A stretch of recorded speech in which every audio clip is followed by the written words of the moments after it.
Hello and welcome back to another episode of the Bunch of Us podcast. This is Dan here with Cass. Grant joins us again. He is our Ohio State hoops expert at this point. Welcome back, Grant. But the big news is we have a bracket, gentlemen, and Ohio State is an 8 seed. What are our thoughts? I'll kick it to Cass to start. I'm excited I'm excited that we're back in the tournament. It's been a long time coming, and as negative as I am about this basketball team, I'm just excited that they're back in the tournament. What about you, Grant? Yeah, it's like Cass said, it's just a relief that to see our name in the bracket, not as a play-in team or even the fact that we finished the year strong enough that we can get an 8 or a 9 seed and have a winnable game in the first round right away. It's great to see this finally, and obviously most of all, Bruce Thornton. He had his final shot. He was able to get in the tournament. And now he gets to show the country what he's all about. It's going to be fun to watch that. I'm excited. A couple weeks ago, like a month ago, I'd say late February, it was looking bleak for the program. The fact that Ohio State right now is an 8 seed it's a borderline just a miracle. And I'm very happy that they're an 8 seed. I'm a little annoyed. Like looking back on it, I'm happy that they got the 8 seed because we thought Bruce was even going to get the tournament. I'm annoyed that we got the 8 seed because it's like I would have preferred the 10. But overall, I like the first game matchup is really juicy. I think TCU is very beatable. But then the problem is you play Duke most likely in the next one. And they are just an absolute wagon, but it's going to be a good matchup. You're going to get Boozer against Thornton. That's something I'm very excited to see if we get to see it. I think that's going to be, old vet versus the young lotto pick. But I don't know, boys. What are your thoughts on the bracket overall? Talking about the East region or just Yeah. overall? Oh, just the East and whatever your takeaways are of the bracket, because we got a bracket. Let's talk bracket. Well, if you look at, I'm obviously, we're in the tournament. It's, fantastic. We're in it. But if you look at it as a perspective Mhm. compared to the number one seeds, if you're a Duke fan, obviously, we're not Duke fans, so I like their football team. I support Duke football. yeah. But if you really break it down as the number one seeds, for Duke to get to the Final Four, hypothetically, Yeah. they would have to play Ohio State. They'd probably have to go through either St. John's or Kansas. Um, Michigan State, UCLA, and UConn, I think, at the bottom of the bracket. I think that South Florida, I was looking at our brackets and stuff. South Florida, I think, Yeah, they're sneaky. they're sneaky, and I think they could beat Louisville. Hmm. They're like Um, number one in offensive efficiency or some Yeah, some yeah. offensive stat. Like we all heard that on the show, I'm pretty sure. That's why we're all yeah. saying this. And I think if you really look at this bracket, all the top seeds will win, I think, in my opinion, but South Florida. Like if I was going to pick my bracket right now, I think South Florida would be the team to the highest seed to win because Kansas got California Baptist. St. Northern Iowa is going to be tough, but I still think St. John's, who got robbed, and they're going to feel salty because they won the Big East tournament.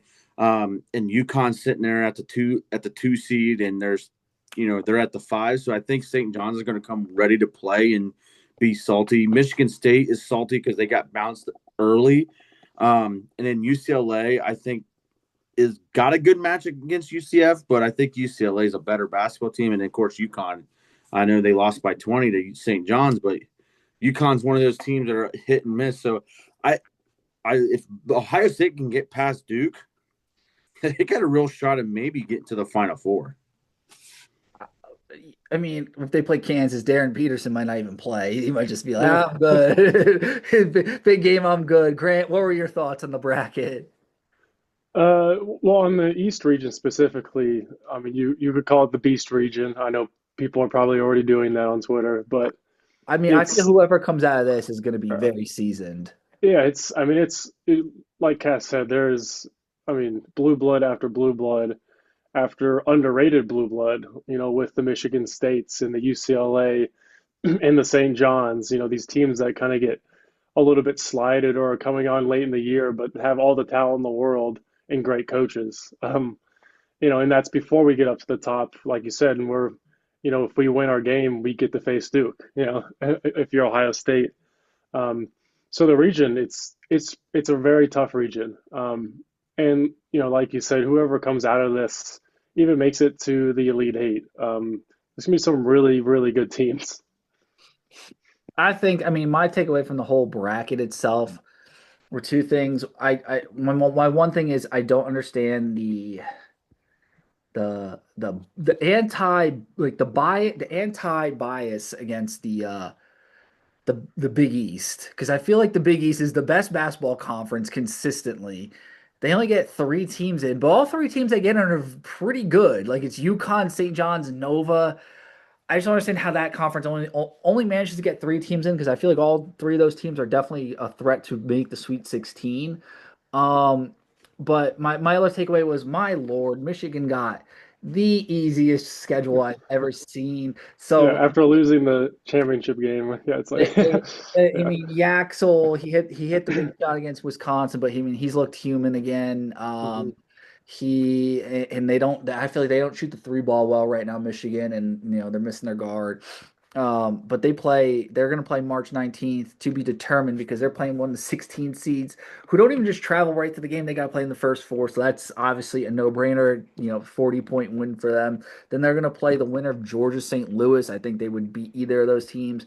And then, I mean, where it gets dicey, it would either be like the winner of the Texas Tech Akron game or the winner of the Alabama Yeah. Hofstra. And Tech has their worst or best player out for the rest of the Yeah. season. Topping, yeah, And like, I'm just like, I mean, I feel like the toughest opponent they would play would be Alabama, and that's just if Alabama could get that far. yeah, So, yep. I mean, I feel like they're eschewing at least to the Elite Eight, or the Sweet 16 before they can even really stress about playing someone with a pulse. Um, so, I mean, those are my two takeaways. Yeah. I mean, go ahead. Oh, I was gonna say, and then Grant was at the Big Ten tournament. I want to touch on that while we're uh, discussing everything. Grant, you went obviously Thursday to Friday. You saw two really good games from the Buckeyes. What stood out to you from the performance on Thursday and Friday? I mean, both games you could tell in Diebler in both press conferences. Especially after Michigan, I asked him about it. He's like, the health of a team has been invaluable over a long period of time, not just from having the depth there, um, but like having the guys in the same roles, playing the same minutes for weeks on end. You can tell the continuity is way better. And it's a lot easier to be disciplined as a team when you can count on those same guys every game. So that's been huge. That's why they can avoid the longer runs and the tough stretches, because they can get back to their equilibrium a lot easier. And they played really physical. The first thing Dusty May said is Ohio State had a great game plan for us, and they were incredibly physical.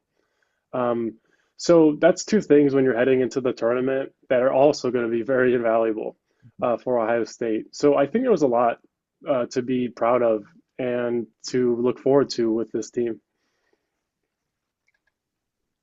Yeah, I mean, you guys know, a negative Nancy all season long about Ohio State. I really wanted them to beat Michigan, but they did play very, very well, and they were the most physical team against Michigan. So I was happy to see that, and I think seeing that, and they're going out, and they didn't do one and done in the Big Ten tournament. I just think speaks volumes of what Bruce Thornton wants. He's hungry, and I think Diebler's on the right track. I still think the jury's up in the air for this program. But if they can go out and get a win against TCU and then play really competitive against Duke, I think I'll feel a lot better about Jake Diebler than I did, 3 months ago. Obviously, it's getting there. It's getting there. Just getting used to coaching in the tournament is and getting us into the tournament is what I really want to see consistently. I think getting no Brandon Noel back, Noel. Is it Noel or Noel? I keep I messing. just say Noel. No, Yeah, I think it's it's just Noel. easier. Yeah, Noel, no. Getting yeah. medium Christmas back, not big Christmas, medium Christmas. Getting Brandon back.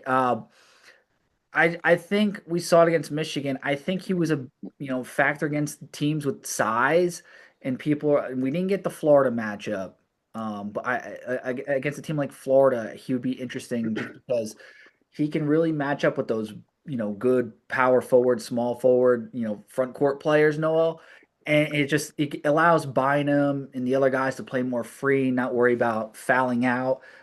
So I think just getting a piece like that, obviously Gabe Cupps too came in and really played honestly the best minutes of his season that stretch. I think what was it, like an 8-1 run with him in Grant or it was something really impressive because Mobley was struggling. Mobley against Michigan, Dave pointed out too, like he had just a negative plus minus every game, He just did. Yeah, he minus did. minus Yeah, like 13, 20, and like 7. It was something yeah. ridiculous. Cups like doubled Mobley's efficiency. It was not even close. And Cups was just, and Diebler said this, which I didn't really know. He said that Cups basically all year has been battling an injury. Um, so, and he said, lately he's actually been at 100%. So, maybe that's part of the reason why this time when Cups was on the floor, he was moving around way better and he was playing defense that made a huge difference. Obviously, I think he had like 5 or 7 points, but again, he was getting, in and out of the game because every time Mobley came in, it was, Mobley maybe a little bit in disarray, losing the ball, or Mobley not being able to close out in time on a three. There were just his head was not enough on a swivel for that game, and Yeah, Cups was ready. Cups was ready the whole time. I agree. No, Cups absolutely cooked. I mean, overall, the performance in the Big Ten tournament, I was happy with the production from everyone. It was just Michigan. I feel like they're a little too much to handle. We just weren't. We were there, we fought, but they were just a little better. I mean, the game plan too, like we had Lenenborg, we held him, I think, to 6 points. Hmm. You couldn't have He asked was for a a better. non-factor. Yeah. I really, like you said with Cups, like I think that you said like basically they realized like Hmm. how efficient he was. I mean, you got to credit the coaching staff with making those adjustments, and I Hmm. think that's something that Diebler has gotten a little stronger with as we've gone on in the season. I think if you guys remember when they were playing in the NIT, Diebler was a little more creative, and I think he was just a full-time coach, so he was kind of playing with it and having Hmm. fun. But I think he's kind of getting more back to those ways too because I feel like he's becoming more comfortable as a coach and now he's letting it rip. Last year was kind of really his Yeah. rookie year. Now he's kind of coaching the way we thought he would coach. What we saw when they kind of made that run in the NIT. Yeah, he shuffles the rotations, especially the two games that I saw. It was, I mean, every single dead ball. There's, I mean, yeah, it's definitely refreshing to have that health and to Yeah. have that kind of talent to bring in. Just reading an article here because I'm trying to figure out like how Ohio State would match up against Duke. But according to Jeff Barzillo of ESPN, he has UConn coming out of the East. By the way, I could but see it. Yeah, early in um, March. Yeah. yeah. But like he has all the top seeds. He has Ohio State winning a 2 point win against TCU and it, but getting beat by 9 against Duke. Hmm. And honestly, we lose by 9 to Duke. That could be we've kept it close. Last two Hmm. minutes, we just filter out, and Duke just finally Hmm. goes It would on. be like the year we lost, the year we beat Iowa State and then lost to Houston. I feel like we would lose to Duke like the way we lost to Houston that year. Yeah, just a Yeah. little bit I feel too like they're much by so the end. Yeah. I just feel like they're a little more athletic than what Ohio State's ready to handle right now. And it's like they're not overly big, but they're just everywhere. They're a lot bigger. I feel like on the Hmm. wing, even Boozer's bigger than Bruce. So like unless Bruce and Junie just shot lights out, which it could happen, they're a That's team. what. Yeah, Our their guards would team have to be lights out. are Yeah. the guards have to be lights out. So I think a key player could be Andrew Bynum and Devin Royal. Amari Bynum. Yeah. Oh my gosh, I'm sorry. I mean, it would be Dude, nice to no. have. Yeah.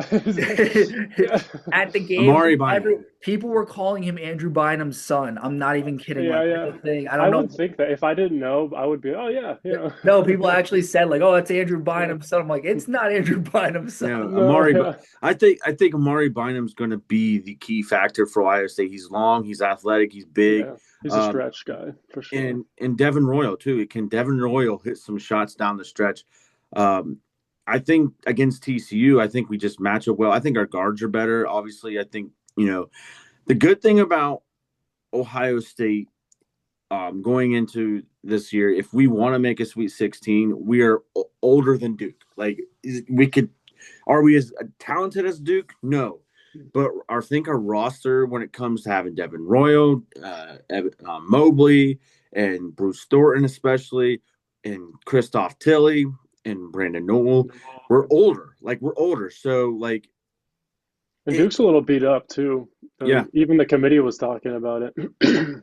And they are the number one overall seed. So I'm kind of looking at it. Okay, the last time Ohio State was an 8 seed in a tournament, and we went out and played the number one seed, the number one overall seed, and we went out to the Rose Bowl and destroyed. I know it's different sports, but you got to look at it. We're an 8 seed playing a 9 seed. I mean, I'll say I do love the matchup against TCU because they like Ohio State's not a super long team. Like they're big Ohio State, but they're not Michigan and Florida big. It's clear. No. TCU is small. They're starting their tallest guys like tall stars like 6'9", and like we got Till. I think Yeah. Bynum's like 6'8" or 6. Like Yeah, they're fine. Bynum's pretty much that. Yeah. Yeah, I think they're fine size wise, Do and, do then they're guard heavy. So as long as this one, I like this matchup. It just literally relies on Bruce. Like Bruce, you just got to drop a and 25 game. I know We're I good. know you bring up I know you bring up the year we lost to Houston, but this also reminds you of when we beat South Dakota and then played Gonzaga. We Yeah, had the older team. We had the older team. Chris Holtman's first year. We had the older team, and we took it to Gonzaga. We had Jay Sean Tate, Keita Bates, Diop, but we ran out of gas in the end. That's what I think this could happen to Ohio State. That offense that year was so hit or miss, man. Yeah. well, yeah. I mean, that was too. It was really that offense was mainly Tate was huge, and Tate. he's a 4. Yeah, I mean, those are the two main guys of the offense, and then it was. I mean, if Cam could just hit for 20, that team was going to spank the majority. It really came down to if Cam Williams is going to hit his shots. Well, That team, but like this team, I think is way more deep at all positions. I feel like Yeah, we can shoot the 3 all of a sudden, besides man. center, I love her. I love her other players. I think 4, 3, 2, and 1 are just great. I mean, I know it's high school, but I literally just witnessed it last night, when Pickerington Central just took it to Lakota West and was more physical. I think Ohio State's more physical than Duke. Like, I know we're looking past TCU, but it's kind of like, like, what can we see? Because by the time we record our next episode, we could either be still in the tournament at the Sweet 16, headed to the Sweet 16 with a huge win over Duke, or we get beat by Duke and we're breaking down our season. So I'm kind of looking at if Ohio State advances and beats TCU, I think Ohio State can be the more physical team against Duke, especially with Boozer. Boozer's great player. His dad was a great player in the NBA, great player at Duke. So I mean, yeah, and you saw it against Michigan, and that Yeah. team is bigger than Duke. So, it's possible. That's why, I don't discount it for sure. we could absolutely play with them because the games we've watched. Ohio State, they haven't beat Michigan, but they can play with Michigan. They've beaten Purdue. They can play. They played with Virginia on a neutral site. Virginia, fought tooth and nail Duke just now, and we fought. I feel like we had a good fight. could have beat Virginia. Yeah, and then North Carolina, we played tough against, and then that was North Carolina with their best player, who's now out for the season, which everyone kind of writes them off. But I feel like when you just look at the common opponents, Ohio State has played these opponents at Duke would play pretty tough. So you would expect them to at least give them a fighting chance. Oh, by the way, I know I loved it. I know Dan loves it. I'm sure Grant loved it. Seeing JJ McCarthy 9 in Chicago The rooting curse. on Michigan, Yeah. and they get manhandled by Yeah, Purdue. Purdue. Yeah. Yeah. Yeah, I mean, he's a curse. He just, yeah, Ugh. I loved it. I Yeah. love it. It makes Ohio State's win look even better now. Jake Diebler 3-0 against Big Ten tournament champion Purdue Yeah. Boilermakers. Yeah, they beat three of the final four teams in the Big Ten tournament. I think that's what got them the 8 seed, to be honest with you. Mm-hmm. And they throttled UCLA and Wisconsin. Mm-hmm. I think Yeah. if we would have beat Michigan, I think we would have won the Big Ten tournament. I mean, I honestly playing Wisconsin again would have been. It looked like that would have been the toughest game the way Wisconsin played Michigan. Yeah. Hmm. Yeah. Can you imagine what our seed would be if we went on to win the Big Ten tournament? We'd probably been a 6. A 7. Yeah. I'd say probably a 6. I mean, if you win that tournament, yeah, you've got to be at least a 6. Probably flirting with a 5. Yeah. If you win the Big Ten tournament. All right. Yeah. Real quick, just glancing at the brackets, who are you guys' final 4 teams? Oh gosh, I wish I could look at my bracket. Hold on, let me pull it up. No, I'm sorry. I said I got it. Let's sit down. I got Houston. I got where are the Michigan. I got Sad. it's gonna happen. Houston, Michigan. I got where you at? Arkansas. And I got UConn. Wow, roll Just sticking your this neck is out. subject to change. This is just a Oh, straight yeah. up Subject to change. subject to Subject to change. I'll give you mine while Grant's looking at his. I got Duke, Florida, Arkansas, Virginia. Okay. You're on the Arkansas train. I like it. They look good today, man. They're the UConn. fool's gold. Like they look good. They just won the SEC championship. They're gonna lose first game now. So I have UConn, Florida, Purdue, and Virginia. I like it. All right. I have Florida winning all. I think they go back to back.